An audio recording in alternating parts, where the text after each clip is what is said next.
There were a lot of responses to the State of the Union that you might have watched right after Joe Biden spoke. Did you know, though, that Marjorie Greene gave her own? It was technically speech. Take a look. The president of the United States is totally compromised because every world leader has contents of Hunter Biden's laptop and much more to blackmail him. So it's no wonder America is weak.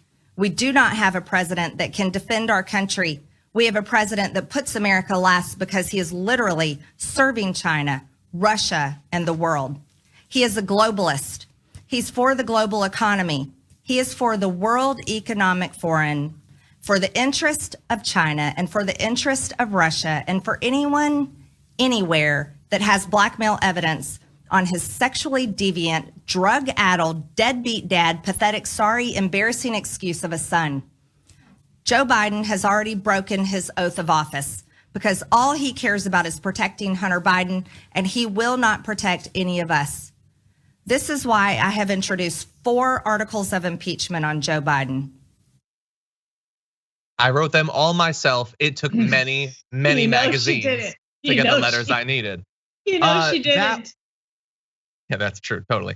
That was madness. Now, I want you, dear rational viewer, to imagine being a person for whom all of that made perfect sense. You got all of the references that she was making to the World Economic Forum and Hunter Biden's laptop and all that. Supposedly him being blackmailed. Wait, but I thought he was being blackmailed by Ukraine. That's what you always say. But wait, so that's why he let Putin invade? Like they blackmailed him so that he would let a different country invade? None of it makes any sense whatsoever, except to them it very much does. What she just said was a slam dunk. Couldn't have been better. They loved it. To us, it was driveling insanity. It's all it was. It was insanity. She is a VIP member of InfoWars, and they sent her a transcript of a show, and she just read it. That's what happened. And look, is this better? The only thing she didn't mention was Soros. She forgot to mention George Soros. I'm sure that's the only thing that she's put forward 2 articles of impeachment against him. So is this better or worse than her going to a white supremacist conference and speaking before the group that was chanting Putin and talking about the special sauce of young white men? I don't know. I would give this is better. Maybe. Yeah. I would say both of these are great reasons to not have her in your party. It's your move, GOP, because she's more popular than you are, Mitch McConnell or Kevin McCarthy. She is the wave of the future. Madness is coming. And I will remind you of what I do every time we talk about this. In a couple years, she will not be the worst. She will seem reasonable by comparison. Doesn't like Louis Gohmert seem reasonable by comparison? We used to think that he was the bottom. He's not the bottom. And I fear now that this is not the bottom either.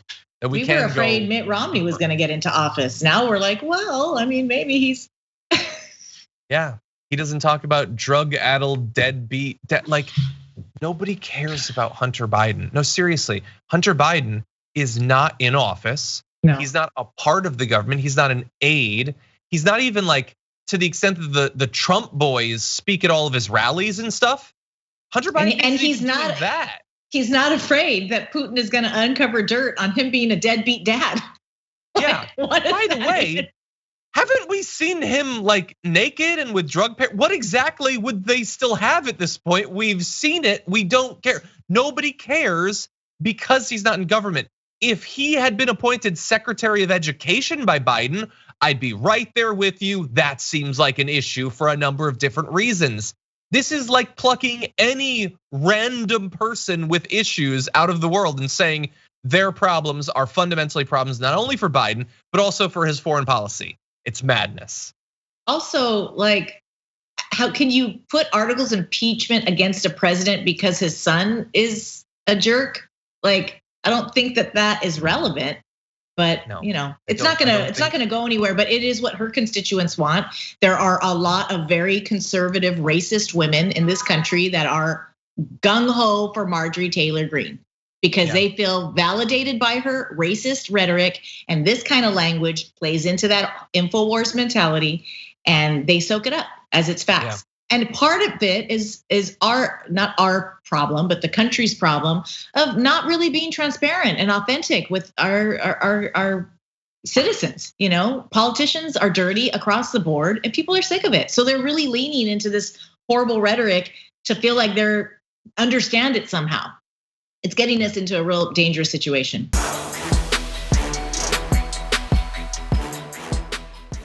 Check out the Damage Report podcast each day, wherever you get your podcasts, whether Pocket Casts or Stitcher or iTunes. You can join me as I give you the news and stories you want, with a range of co-hosts and interview guests jumping in on the fun each day. Again, that's the Damage Report, wherever you get your podcasts. And if you get them at iTunes, don't forget to rate and review. Sometimes I'll read them live on the show.